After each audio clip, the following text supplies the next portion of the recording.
Shalom Lifehouse Family, apa kabar? Luar biasa.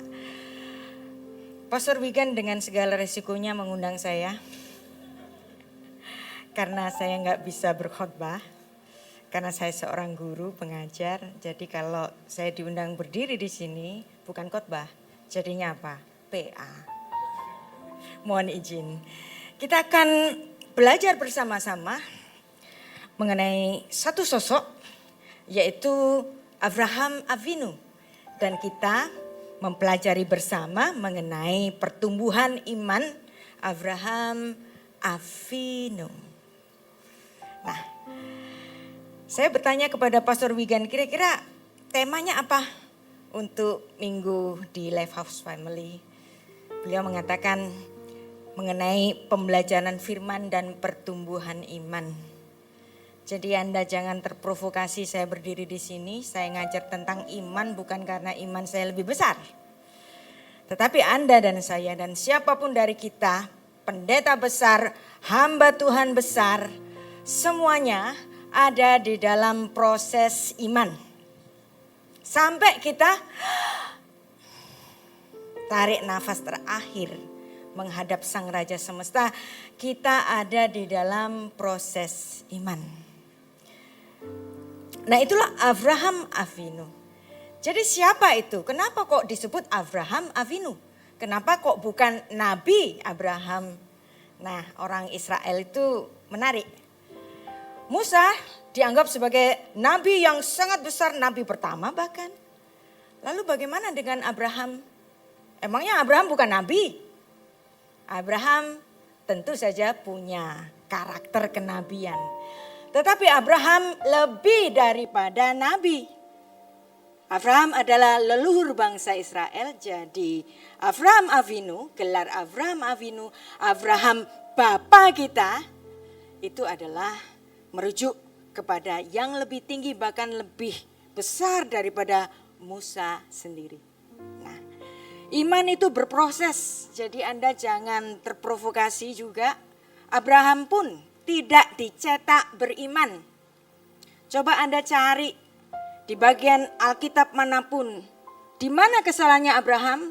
Mungkin hanya satu kali saja ketika dia meluluskan permintaan dari Sarah untuk menikahi, mengambil Hagar sebagai istrinya dan melahirkan Ismail. Boleh kita pandang itu sebagai kesalahan, tapi coba cari yang lain. Ada nggak kesalahannya? Kita nggak nemu. Kenapa? Karena kita membaca dalam Alkitab yang sudah diterjemahkan, dan Alkitab terjemahan, semua terjemahan itu sudah mengandung tafsir. Nah, dan kita mempelajari bersama iman itu proses. Dan kita kalau sudah mengerti tentang teologi, mengerti tentang firman, berdiri di sini, kadang-kadang saya kalau diundang di gereja manapun berdiri di mimbar, saya sering bertanya, siapakah saya? Untuk bicara tentang keimanan, bicara tentang teologi, siapa sih saya? Jadi Anda jangan terprovokasi terhadap siapapun yang berdiri di sini. Sama, kita sama. Yang imannya itu melalui proses. Dan ketika kita memahami Alkitab, memahami teologi, kita biasanya berpikir mengenai benar lawan salah. Dan itulah yang terjadi pada para sarjana teologi.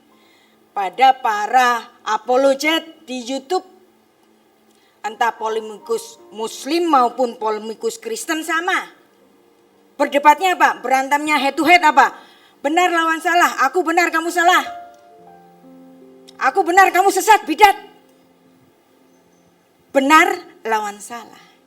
Tetapi hari ini kita belajar, apa sih lawan dari kebenaran itu? Bukan kesalahan. Lawan dari kebenaran adalah kebenaran yang lebih dalam. Itu baru benar. Siapa yang ngomong demikian? Bukan pendeta. Yang ngomong demikian adalah seorang ahli fisika kuantum, dia namanya Niels Bohr. Wow. Anda tahu, ilmu fisika dulu zamannya Isaac Newton, fisika klasik, lawan kebenaran ya salah. Dan fisika termasuk dalam ilmu pasti. Tetapi setelah ada ilmuwan-ilmuwan yang lain, G.G. Thomson, G.P. Thomson, Niels Bohr, lalu kemudian Albert Einstein, lalu ditemukan teori relativitas. Jadi fisika relatif, sangat tidak pasti. Wow. Jadi kebenaran lawannya bukan kesalahan, tapi kebenaran yang lebih dalam. Dan kita akan bersama-sama belajar tentang kebenaran yang lebih dalam. Abraham tentu saja adalah orang benar. Tetapi di ranah hikmat Tuhan kita tidak belajar benar atau salah, hitam atau putih. Pilih aku atau dia. Yang ini bidat, yang ini benar. Sesat kamu, bidat kamu. Nah kalau di situ ranahnya masih benar salah. Itu belum belajar mengenai kebenaran yang lebih dalam. Kita akan belajar mengenai satu bagian Kejadian 11 ayat 27 sampai 32. Kita baca ayatnya. Inilah keturunan Terah memperanakkan Abraham. Terah memperanakkan Abram, Nahor, Haran, dan Haran memperanakkan Lot. Dan ketika Terah ayahnya masih hidup, matilah Haran di negeri kelahirannya di Ur Kasdim. Perhatikan, taruh di sini Ur Kasdim. Abram dan Nahor kedua-duanya kawin. Nama istri Abram ialah Sarai dan nama istri Nahor ialah Milka, anak Haran, ayah Milka dan Yiska. Sarai itu mandul, tidak memiliki anak. Lalu Terah membawa Abram, perhatikan, anaknya serta cucunya Lot, yaitu anak Haran yang mati di Ur Kasdim, dan Sarai menantunya, istri Abram anaknya. Ia berangkat bersama-sama dengan mereka dari Ur Kasdim pergi ke tanah, perhatikan, Kanaan. Jadi sedianya pergi ke tanah Kanaan. Lalu nyampe enggak Terah ke Kanaan? Enggak kan? Lalu sampailah mereka ke Haran dan menetap di sana. Separuh perjalanan saja. Umur Terah 205 tahun, lalu ia mati di Haran. Dan kenapa sih kita harus belajar mengenai Abraham? Kenapa? Kenapa kita belajar mengenai Abraham? Karena susah ngekliknya, bisa bantu saya kalau saya baca ayat apa, diikutin aja ya. Kita baca Kejadian 26 ayat 5. Nah, perhatikan saya membaca, karena setiap terjemahan itu sudah tafsir. Maka saya akan membacanya berdasarkan naskah bahasa aslinya. Karena Abraham telah mendengarkan Syama, firmanku dan memelihara kewajibannya kepadaku, yaitu segala perintah, mitzvotai, perintah-perintahku, mitzvot itu perintahku. Lalu kemudian ketetapanku, hukodai. Yang ketiga, hukum-hukumku, vetorotai. Dan ini kata mitzvot, kuk, dan Torah adalah kata-kata yang sama. Apa? Dalam artian apa? Dalam artian hukum, dalam artian peraturan. Tapi kenapa ini aneh? Kenapa Musa menggunakan 3 kata yang sinonim untuk Abraham? Kalau kita belajar filsafatnya orang Yahudi itu kalau bicara 1 kali biasa, 2 kali konfirmasi, 3 kali extremely. Dan di sini Musa menggunakan 3 kata yang sinonim. Kenapa? Karena disinilah Kejadian 26 ayat 5 menunjukkan bahwa Abraham orang yang beriman, imannya bukan ecek-ecek, bukan biasa-biasa, bukan sangat beriman, tapi extremely beriman. Pengen gak kayak Abraham? Pengen ya? Tapi untuk mencapai di situ ternyata Abraham tidak dicetak beriman. Siapa itu Abraham? Sebelum dia dikasih nama Tuhan dengan nama Abraham, namanya adalah Avram. Nah, Avram ini bisa dipenggal cara bacanya. Dia bisa dipenggal dengan cara baca Aram. Apa itu Af? Af itu bapak, Aram itu Aram, jadi bapaknya orang Aram. Terah itu mungkin punya cita-cita. Aku mau anakku jadi bapaknya orang Aram. pembesar orang Aram. Kenapa? Karena memang Abraham lahirnya di mana? Lahirnya di Ur Kasdim. Ur Kasdim itu adalah di daerah Aram Naharaim. Mana itu Aram Naharaim? Aram Naharaim adalah bahasa Ibrani untuk Mesopotamia. Mesopotamia artinya meso, di antara, potamos sungai. Di antara sungai-sungai, ada sungai apa di situ? Sungai Tigris dan sungai Efrat. Sama Aram Naharaim. Daerah Aram Naharaim yang dialiri dua sungai. Aram Naharaim, yaitu Tigris dan Efrat. Lalu Tuhan bilang, enggak. Kamu bukan cuman bapaknya orang Aram. Kamu adalah Amon Goyim. Bapak dari sejumlah bangsa. Nah ini bedanya Terah dengan Tuhan. Terah pengen anaknya jadi pembesar dari Aram. Tuhan mau Abraham menjadi bapak dari semua bangsa-bangsa. Orang-orang yang beriman. Dan memang sampai hari ini Abraham terhitung sebagai orang yang sangat terkenal. Siapa yang nggak ngaku anaknya Abraham? Orang Yahudi ngaku keturunannya Abraham. Orang Kristen ngaku mendapatkan warisan dari Abraham. Bahkan umat Muslim mengaku mendapatkan iman dari Abraham. Maka benarlah nama Abraham Amon Goyim. Bapak dari semua bangsa.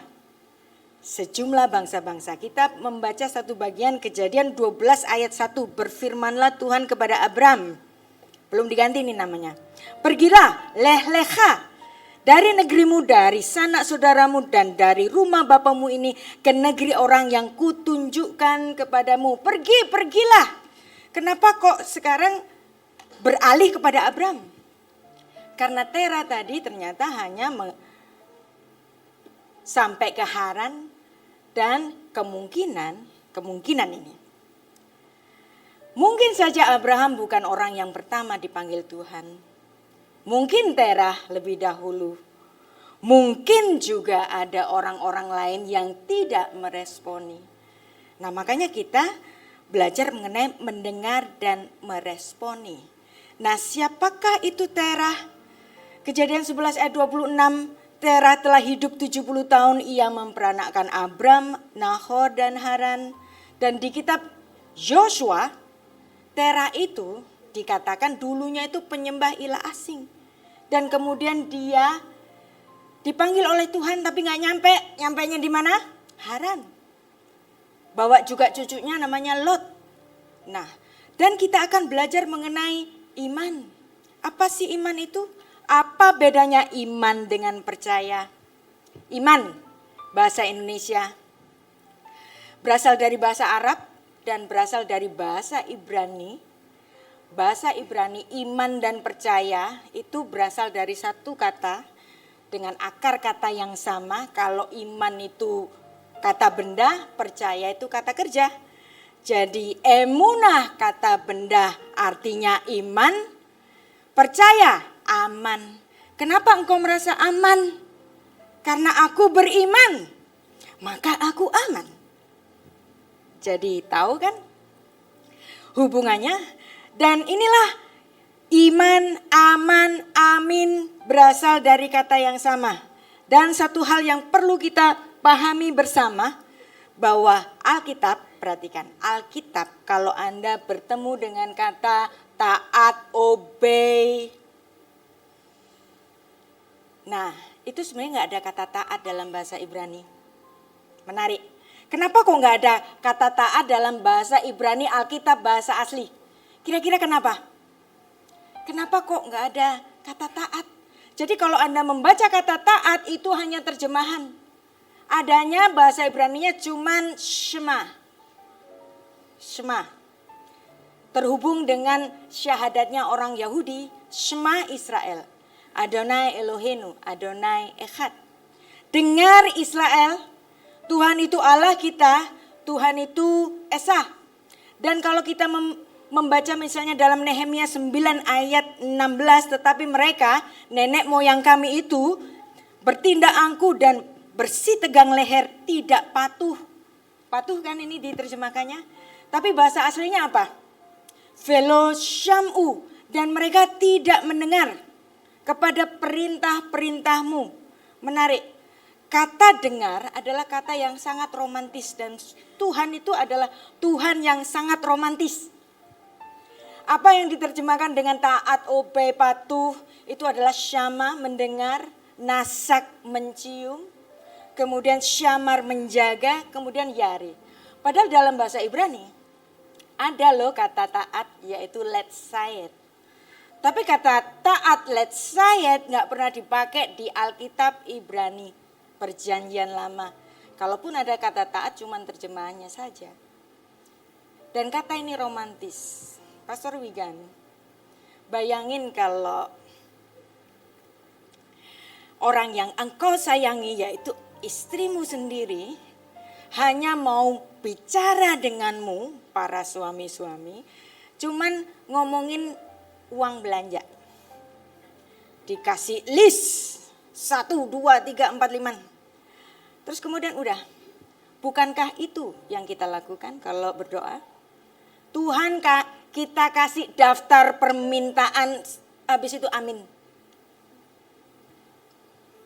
Hubungan macam apa itu? Makanya Tuhan mau didengar. Doa memang ada dalam artian permintaan, tetapi Tuhan mau didengar. Kenapa sih kok Tuhan mau didengar? Karena dosa pertama manusia, karena manusia tidak mendengar. Itulah kejatuhan manusia, yang manusia itu ingin seperti Allah. Manusia ketika diciptakan ditaruh di Taman Eden, apapun dia punya. Anda tahu artinya Eden? Eden itu taman kenyamanan, taman kelimpahan. Tetapi di dalam kelimpahannya di Taman Eden, Adam ada satu yang gak punya. Yaitu apa? Menjadi seperti Allah. Dia tidak seperti Allah. Dan istrinya mendengarkan kata si iblis. Dan Adam mendengarkan istrinya. Adam walaupun sudah dikasih tahu dalam Kejadian 2 ayat 16-17. Jangan makan buah itu, tapi Adam tidak mendengar. Jadi kejatuhan manusia gara-gara apa? Gara-gara pertama tidak mendengar. Dan yang kedua ingin menjadi seperti Allah. Dan keinginan menjadi seperti Allah ini persis dosa yang sama. Dengan dosa yang dialami oleh seorang malaikat yang ingin menyamai yang maha tinggi. Dan dia adalah iblis, kita baca ayatnya.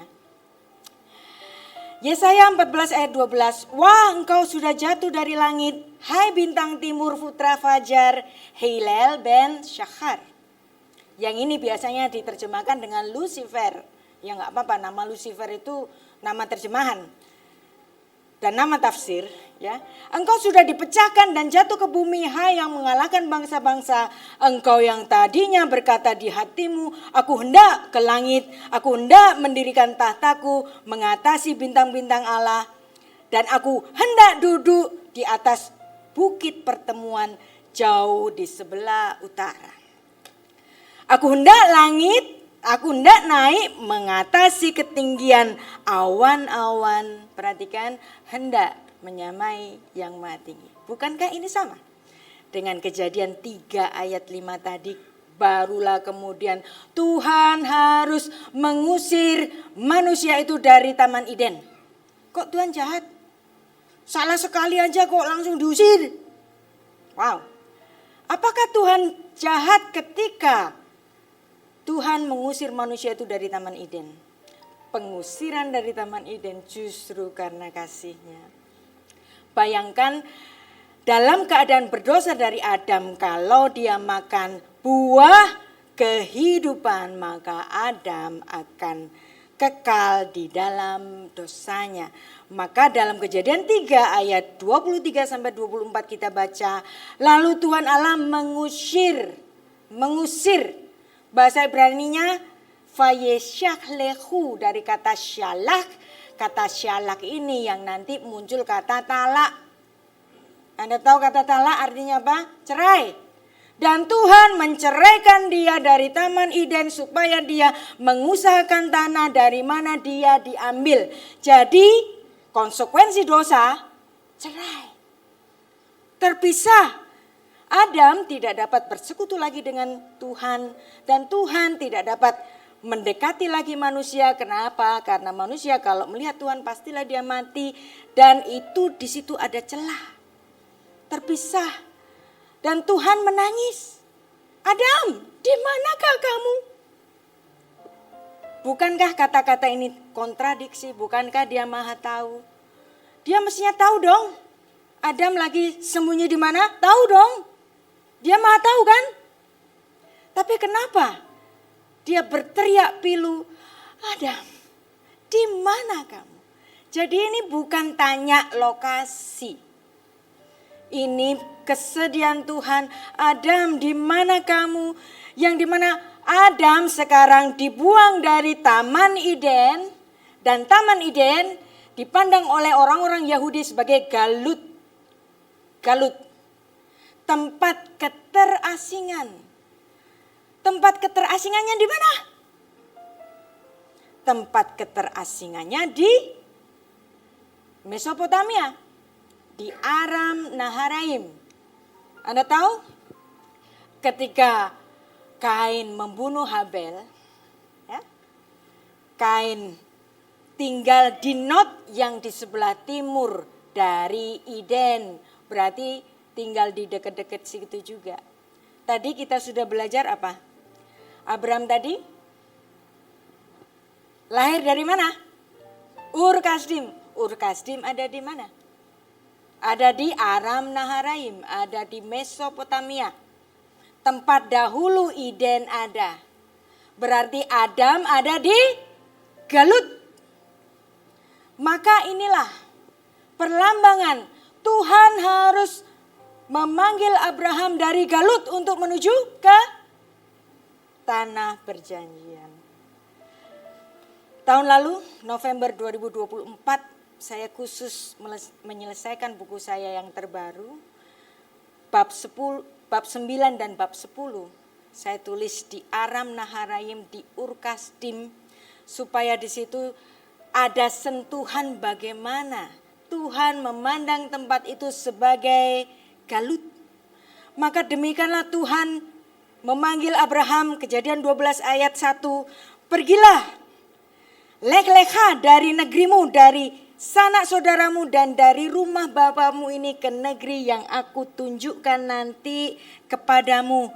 Dan dari sini kita memahami perjalanan dari Abraham dari mana? Dari Ur Kasdim menuju ke Haran dan nanti menuju ke tanah perjanjian. Jadi Anda tahu di sini polanya. Dan demikianlah kita. Bumi ini adalah Galut. Adalah tempat keterasingan. Maka kita perlu mempersiapkan diri untuk menuju ke tanah perjanjian. Di mana itu? Siapa yang nganter nanti? Tuhan Yesus Kristus. Jadi kita sampai saat ini memahami bahwa mungkin Abraham bukan orang yang pertama dipanggil oleh Allah. Tetapi Abraham orang yang meresponi, mendengar panggilan Allah. Dan satu lagi, saya ulang-ulang terus. Abraham tidak dicetak beriman.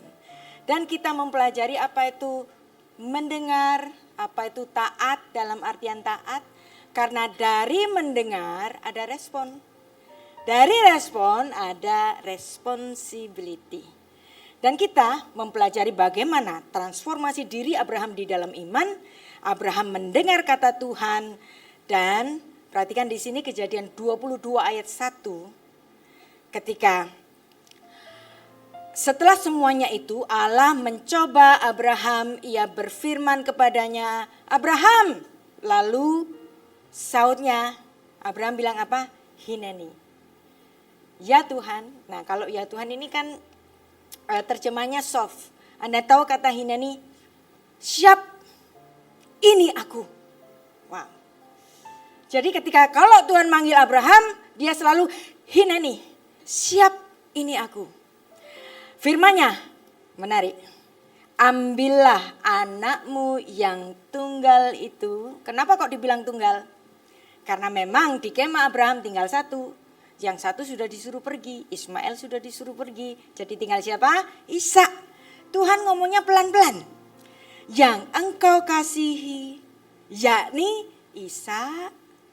Pergilah lek-leha. Lagi ada kata lek-leha. Ke tanah Moria dan mempersembahkan dia di sana sebagai korban bakaran pada salah satu gunung yang akan kukatakan kepadamu. Lalu ayat 3, keesokan harinya, pagi-pagi bangunlah Abraham, ia memasang pelana keledainya dan memanggil 2 orang bujangnya beserta Ishak putranya. Ia membelah juga kayu untuk korban bakaran itu, lalu berangkatlah ia pergi ke tempat yang dikatakan Allah kepadanya. Wow. Dan kita kalau baca ini instan biasanya kan, wow, gak ada orang yang beriman seperti Abraham. Saya kasih tahu kepada Anda, Abraham itu tidak dicetak beriman. Kalau Abraham dicetak beriman berarti Tuhannya sewenang-wenang. Dan Tuhan adalah Allah yang menghormati ciptaannya sendiri. Ada satu pepatah dalam bahasa Ibrani, En hakadosh baruhu ba bitrunya in beriotav. Allah yang maha kudus tidak akan memperlakukan umatnya secara sewenang-wenang. Loh tapi tadi gimana? Nyuruh Abraham mempersembahkan anaknya yang tinggal satu, yang dia tunggu-tunggu sampai usia tuanya. Kok Abraham langsung, Hineni siap, bukankah itu sewenang-wenang? Ternyata di sini ada dinamikanya. Ada asal muasalnya. Kenapa Abraham saat ketika Tuhan meminta anaknya untuk dipersembahkan baginya, dibunuh. Wow. Abraham langsung iya, pagi-pagi udah siap. Tanpa pertanyaan. No question. Anda kalau punya anak no question, hati-hati, jangan senang. Saya senang kalau punya anak itu berdebat dengan saya. Kalau apa-apa iya, dia gak pinter. Beneran nih, apalagi kalau laki-laki, ibu-ibu jangan senang kalau punya anak manut. Semakin dia mendebatmu, semakin pintar dia. Demikianlah Abraham. Abraham mendebat Tuhan gak main-main. Walaupun ada satu syahadatnya orang Israel, Shema Israel, Adonai Eloheinu, Adonai Echad. Tapi ini bukan mendengar biasa. Conversation antara suami dan istri. Kan kadang-kadang berdebat, itu baik. Karena dari situ kita mengenal satu sama lain, bukan? Nah, jadi ketika Abraham dipanggil oleh Tuhan, Abraham, dia langsung, Hineni, siap, aku siap. Tapi dari sini mana asalnya? Kita pahami bagaimana Abraham imannya bertumbuh. Kita baca Kejadian 15 ayat 1. Menarik. Abraham ke Kanaan bawa ponaannya Lot. Tapi kemudian dia dengan Lot gara-gara soal harta, soal ternak, maka Lot memisahkan diri dari dia. Pada Lot itu almost son for him. Tapi Lot pergi ke Sodom, milih tanah yang hijau, yang menghijau, yang sangat subur. Dia di dalam keadaan patah hati, Tuhan datang kepadanya. Kemudian datanglah firman Tuhan kepada Abram dalam suatu penglihatan, janganlah takut Abram, akulah perisamu, upahmu sangat besar. Anda kalau memiliki suatu pengalaman supranatural, dengar suara Tuhan, terus Tuhan bicara, akulah perisaimu. Apa? Kira-kira respon Anda? Haleluya. Begitu bukan? Langsung Anda berdiri di sini untuk kesaksian kan? Kebaikan Tuhan, dia menjadi perisaiku. Tapi apa respon Abraham? Wow, ini menarik. Abraham menjawab, ya Tuhan Allah, apakah yang akan kau berikan kepadaku? Engkau katakan engkau adalah perisaiku, tapi engkau tidak memberikan kepadaku karena aku akan meninggal dengan tidak memiliki anak. Terjemahannya soft juga. Padahal kata dalam bahasa Ibrani itu ariri. Apa itu ariri? Dari kata arur, artinya aku ini terkutuk. Wow. Tuhan bilang sama dia, aku perisaimu. Enggak, aku enggak punya anak. Ariri. Aku ini orang terkutuk. Nah kan? Didebat Tuhan. Tidak seperti respon kita kalau mendengar nemu ayat akulah perisaimu, kita amini kan? Dan yang akan mewarisi rumahku ialah Eliezer, bukan Lot. Lot udah pergi, orang Damsik itu. Nah, lagi kata Abraham, komplain lagi. Ayat 3, engkau tidak memberikan kepadaku keturunan sehingga hambaku nanti yang jadi pewarisku. Kita baca ayat 4, tetapi datanglah firman Tuhan kepadanya demikian. Orang ini tidak akan menjadi ahli warismu, melainkan anak kandungmu, dialah yang akan menjadi ahli warismu. Padahal tadi Abraham jahat mulut. Tuhan bilang aku perisaimu, tapi dia bilang aku terkutuk. Wow. Lalu Tuhan seperti seorang bapak kepada anaknya yang masih umur 5 tahun yang lagi tantrum. Dia berkata kepada Abraham dengan sangat lembut. Ya, bahasa Ibraninya menarik sekali. Habetna hasyamaima. Ini bahasa yang sangat sopan. Tolong deh, please, lihat ke langit. Wow, sungguh indah. Nah, hitunglah bintang-bintang jika engkau dapat menghitungnya. Maka firman-Nya kepadanya, demikianlah nanti banyaknya keturunanmu. Ayat 5. Lalu Tuhan membawa Abraham keluar sana. Oh, tadi sudah kita baca. Demikianlah banyaknya nanti keturunanmu. Dan kemudian apa respon Abraham? Dan karena Abraham menaruh kepercayaan itu kepada Tuhan, maka Tuhan memperhitungkan hal itu kepadanya sebagai kebenaran imannya atau amalnya. Ayat yang ke-6. Dan setelah itu dinamikanya masih jauh. Dia masih harus mengalami kesalahan-kesalahan, sesuatu yang kita anggap salah karena dia menerima permintaan dari Sarah, kita anggap itu salah, ya kan? Kita yang anggap itu salah. Dia menerima permintaan Sarah untuk memiliki anak dari Hagar. Tetapi masih ada dinamika lagi. Tuhan meminta kepada Abraham untuk melakukan perjanjian sunat. Kejadian 17 ayat 4. Dari pihakku, hineh ani. Nah ini balik. Kalau tadi Abraham yang bilang hineni, ini Tuhan bilang apa? Hineh ani. Tuhan aja bilang hineh ani. Dan itu sebelum Abraham bilang hineni. Dari pihakku, aku bersiap, inilah perjanjianku dengan engkau. Engkau akan menjadi bapak sejumlah bangsa besar. Karena itu namamu bukan lagi Abram, bapaknya orang Aram, Aram, tapi engkau menjadi Abraham karena engkau kutetapkan menjadi bapak sejumlah bangsa. Hamon Goyim. Selesai enggak? Tadi itu baru intro. Barulah sekarang kita mempelajari bagaimana dinamikanya imannya Abraham yang tadi marah-marah tantrum sama Tuhan. Bilang aku terkutuk. Sekarang itu kata jahatnya yang pertama. Ini sekarang kita belajar mengenai kata jahatnya yang kedua. Yang dimana Abraham ini sok-sokan jadi advocate. Jadi advocate buat apa? Jadi advocate buat orang-orang di Sodom dan Gomora. Makanya tadi kita belajar mengenai bukan soal kebenaran lawan kesalahan. Tapi kita mempelajari soal kebenaran versus kebenaran yang lebih dalam. Kalau kita belajar mengenai firman Tuhan, kita belajar mengenai hikmat Tuhan, bukan soal benar atau salah, aku benar kamu salah, aku di jalan benar kamu bidat sesat, bukan.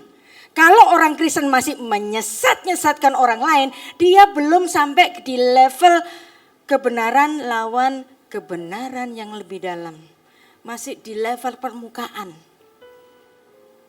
Seorang pemikir, seorang yang mengerti filsafat, dia bukan mikirin A atau B, hitam atau putih, tetapi dia memikirkan suatu kebenaran versus kebenaran yang lebih dalam. Ini ceritanya, Abraham punya 3 tamu agung. Dan 3 tamu agung itu salah satunya adalah Teofani, Mal'ah Adonai. Teofani itu apa? Penampakan Allah di perjanjian lama dengan wujud malaikat. Ada yang mengatakan ini adalah Kristofani. Jadi penampakan Kristus dalam wujud malaikat di perjanjian lama. Jadi Kristus dalam perjanjian lama menemui Abraham dengan 2 pengawalnya. Dan kemudian ada percakapan di situ. Dan Abraham tahu ini bukan tamu sembarangan, ini tamu agung. Dia minta Sarah untuk memasak supaya mereka mendapatkan perjamuan yang indah bersama dengan Abraham. Nah, kita baca Kejadian 18 ayat 20. Sesudah itu berfirmanlah Tuhan, sesungguhnya banyak keluh kesah tentang Sodom dan Gomora, sungguh sangat besar dosanya. Abraham di sini baca ini, dengar ini apa? Derdak. Lot ada di situ. Lalu kemudian ayat 21, baiklah akunya A besar karena memang dia adalah Mal'ah Adonai. Baiklah aku turun untuk melihat apakah benar-benar mereka telah berkelakuan seperti keluh kesah orang yang telah sampai kepadaku atau tidak. Aku hendak mengetahuinya. Lalu berpalinglah 3 tamu agungnya itu dari situ dan berjalan ke Sodom, tapi Abraham masih berdiri di hadapan Tuhan. Marah dia. Mau ngapain kau ke Sodom? Dia nggak mau ikut melihat-lihat bersama 3 tamu agungnya itu. Dia dengan wajah marah. Lalu kemudian Abraham komplain. Ayat 23, Abraham datang mendekat dan berkata, biasanya kalau kita membaca ayat ini bacanya santai. Tapi kalau Anda membaca ayat ini harus kayak saya, sambil marah-marah. Abraham datang mendekat dan berkata, apakah engkau akan melenyapkan orang benar bersama-sama dengan orang fasik? Harus bacanya harus gitu. Supaya ngerti konteksnya. Bagaimana? Sekiranya ada 50 orang benar. Hamishim Sadikim. 50 orang benar di kota itu. Apakah engkau akan melenyapkan kota itu? Dan tidakkah engkau mengampuninya? Karena 50 orang yang ada di dalamnya. Bacanya itu harus begitu. Marah-marah. Nah, makanya. Di sini Abraham benar apa salah? Benar. Abraham orang benar. Makanya Tuhan gak marah. Makanya kita belajar kebenaran versus kebenaran yang lebih dalam. Lalu, wow, ayat 25. Anda bacanya juga harus pakai marah-marah. Kita biasanya bacanya gini. Dan terjemahnya ini soft banget. Biasanya kita bacanya gini. Jauhlah kiranya daripadamu untuk berbuat demikian. Enggak. Ini bahasa aslinya itu halilalecha. Anda tahu kata halilalecha? Nista kamu Tuhan. Membunuh orang benar bersama-sama dengan orang fasik sehingga orang benar itu seolah-olah sama dengan orang fasik. Halilalecha. 2 kali. Anda tahu orang Ibrani kalau ngomong sekali? Biasa 2 kali konfirmasi, jadi ini terkonfirmasi marahnya. Untung cuma 2 kali enggak 3 kali. Kalau 3 kali apa? Extremely. Halilalika 2 kali. Lalu dia mengatakan tambah lagi, masakan hakim segenap bumi tidak menghukum dengan adil? Abraham salah apa enggak? Betul. Dia mencintai kehidupan. Dia ingin Lot ada di situ. Masa Lot harus mati bersama-sama dan 50 orang lainnya? Abraham salah apa enggak? Abraham benar. Tapi dia sedang protes kepada kebenaran yang lebih dalam. Yaitu siapa? Tuhan. Nah, makanya kalau Anda baca di Perjanjian Baru, itu sering kali Anda membaca dalam bahasa Inggris itu God forbid. Atau diterjemahkan dalam bahasa Indonesia, sekali-kali tidak. Yang ngomong begitu siapa? Paulus. Dan ini adalah kata yang sama, halila. God forbid. Dan itu adalah ungkapan betul-betul dia enggak begitu. Dari kata halila muncul kata hilul, Anda tahu? Hilul Hashem. Hilul Hashem adalah dosa terberatnya orang Yahudi menista nama Tuhan. Tapi di sini Abraham, dia mengucapkan kata halila leha, nista kamu Tuhan. Jadi kalau dibaca dalam bahasa asli itu seru ini Abraham. Tapi Tuhan itu seperti apa? Tuhan itu seperti bapak menghadapi anaknya yang 5 tahun yang lagi tantrum. Di mata Abraham dia menaruh dirinya sebagai advokat bagi orang-orang di Sodom. Kalau maunya begitu, ya kan. Lalu Tuhan membiarkan Abraham untuk sedang melakukan ini. Tawar-menawar. Kita ngomongnya itu tawar-menawar. Tapi kalau dalam bahasa Ibrani, apa yang dilakukan oleh Abraham tadi itu sebagai khutsbah, audacity, kelancangan. Nah, lalu kemudian kita bicara mengenai Kejadian 18 ayat 26. Tuhan berfirman. Nah, ini menarik. Tadi Abraham bilang mengenai bilangan 50 orang laki-laki yang benar. Hamishim sadikim. 50 orang laki-laki yang benar. Lalu Tuhan berfirman, jika aku dapati 50 orang benar di dalam kota Sodom, aku akan mengampuni seluruh tempat itu karena mereka. Dan dari sini Abraham tahu dia sudah lancang mulutnya. Dan kemudian dia tersentak. Loh, kok diluluskan? Anda pernah tawar-menawar? Barang yang harganya 1.000, Anda tawar 500, dikasih.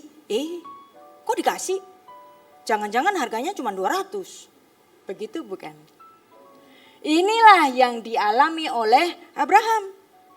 Lalu kemudian Abraham mencoba untuk melunakkan hati Tuhan. Ayat 27, Abraham menyaut, sesungguhnya aku telah memberanikan diri berkata kepada Tuhan, walaupun aku debu dan abu. Untung dia bertobat, enggak marah-marah terus. Ayat 28, sekiranya, dia mencoba menawar, sekiranya kurang dari 5 orang dari ke-50 orang benar itu, apakah engkau akan memusnahkan seluruh kota itu karena yang 5 itu? Lalu Tuhan apa? Dilulusin juga. Aku tidak akan memusnahkannya jika aku dapati 45 di sana. Dredeg lagi. Bergetar hatinya. Tahu-tahu gak ada 45. Lalu ditawar lagi sampai ke angka 40, sampai ke angka 30, sampai ke angka 20, lalu sampai ke angka 10. Ketika di angka 10, dia memohon-mohon lagi. Janganlah kiranya Tuhan murka jikalau aku berkata sekali ini saja. Sambil memohon-mohon, sekiranya 10 kudapati di sana, firman-Nya, aku tidak akan memusnahkannya karena yang ke-10 itu. Setelah yang ke-10 itu, Abraham menghentikan tawarannya. Ternyata ada 10 enggak? Enggak. 10 laki-laki benar. Ternyata cuman apa? Cuman 1 yang benar. Siapa dia? Lot. Dan apa yang terjadi? Di situ kita baca Lot dan keluarganya diselamatkan oleh malaikat itu di Kejadian 19 ayat 1 sampai 29, nanti di rumah dibaca. Abraham melihat asap dari kejauhan dan di situ dilihatnya di atas bumi membumbung seperti asap dari dapur peleburan.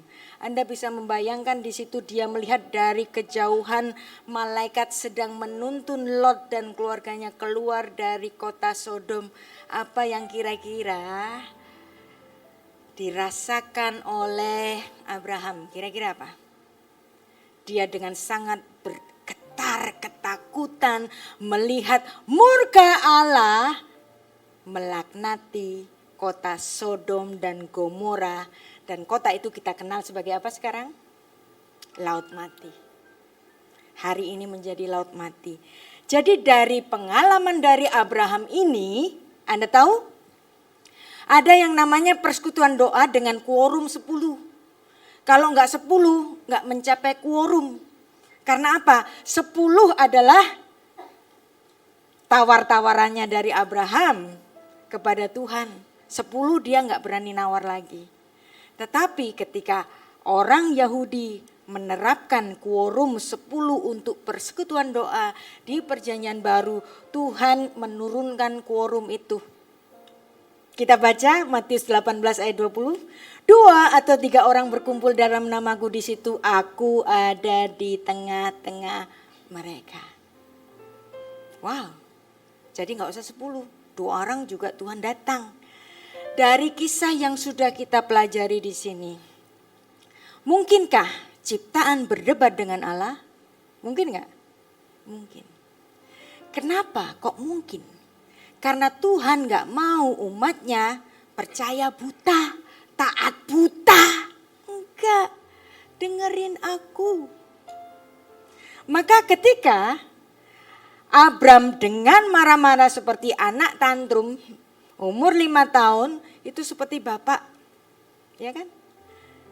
Sedang bicara dengan anaknya. Kita kan pernah punya anak, ya, bapak-bapak, ibu-ibu yang pernah punya anak di bawah 5 tahun. Kemudian dia marah-marah out of nothing. Kita marahin balik enggak dia? Enggak kan? Kita ngomong baik-baik. Demikianlah yang dilakukan Tuhan kepada Abraham. Dan kita punya kesempatan untuk mendebat dia juga. Berarti walaupun kerajaan Allah itu bukan demokrasi, kerajaan Allah itu bukan demokrasi.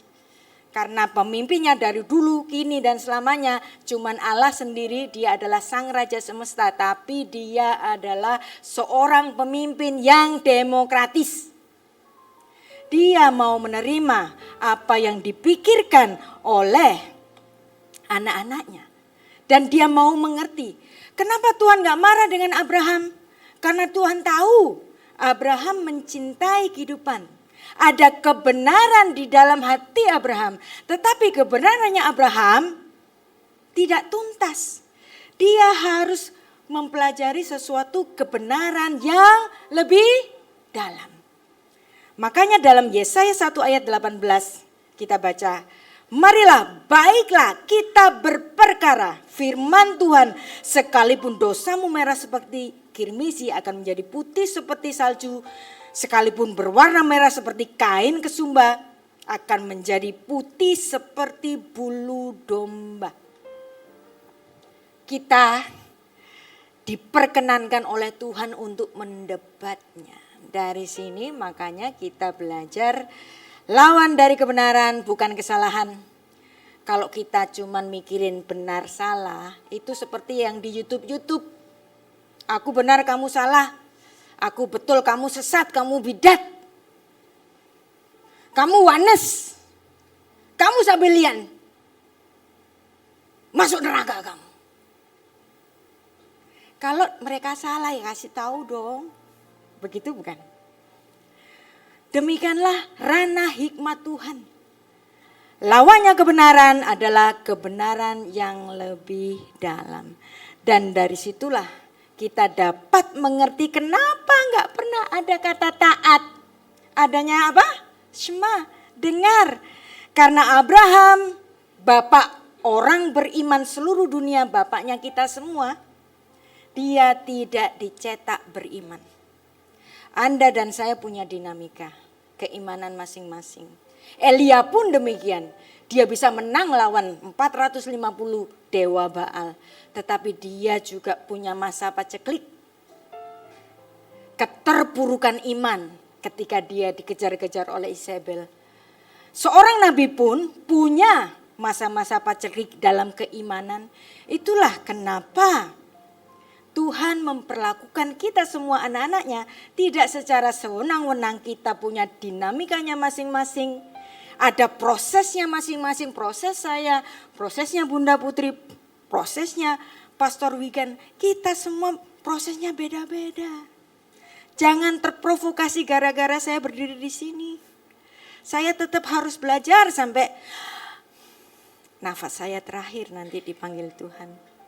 Demikian juga Anda semuanya. En hakados baruhu ba bitrunya imberiotaf. Allah yang maha kudus tidak akan memperlakukan umatnya secara sewenang-wenang.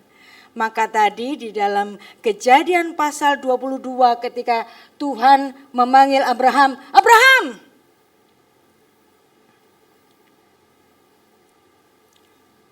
Abraham! Apa jawab dari Abraham? Ini nih, kenapa dia ketakutan? Pernah salah sama Tuhan. Kita pun demikian. Dan dia sejak saat itu setiap dipanggil oleh Tuhan, siap. Jadi keimanan yang besar semacam itu ada dinamikanya, ada prosesnya. Maka kita baca sekali lagi Kejadian 26 ayat 5. Karena Abraham telah mendengar syama. Bukan taat, ya kan? Firmanku dan memelihara kewajibannya kepadaku, yaitu segala perintah-perintahku, mitzvotai, ketetapan-ketetapanku, hukotai, dan vetorotai, hukum-hukumku. Marilah kita semuanya seperti Abraham yang setia sampai akhir. Jangan takut, imanku kecil, yang ono besar, yang ono keren kalau doa, yang ono khotbahnya keren, aku gak bisa doa, aku gak bisa khotbah. No, semuanya, kita semua ada di proses yang sama. Mari kita berdoa. Bapak Surgawi, terima kasih. Pagi siang ini kami mempelajari proses iman. Terima kasih untuk kebenaran yang Kau berikan kepada kami. Tuhan, jika demikian semua dari kami tidak layak. Tidak ada orang yang dapat menyebut dirinya layak. Karena kekasih-Mu sendiri yaitu Abraham telah Engkau bentuk hingga dia layak untuk disebut Bapa orang beriman. Ajar kami Tuhan melalui Roh Kudus-Mu dalam dinamika keimanan kami terus setia kepadamu. Beshem ha'af, vehaben, veruah hakodesh, ha Elohim echad. Di dalam nama Bapa dan Putra dan Roh Kudus Allah yang Esa.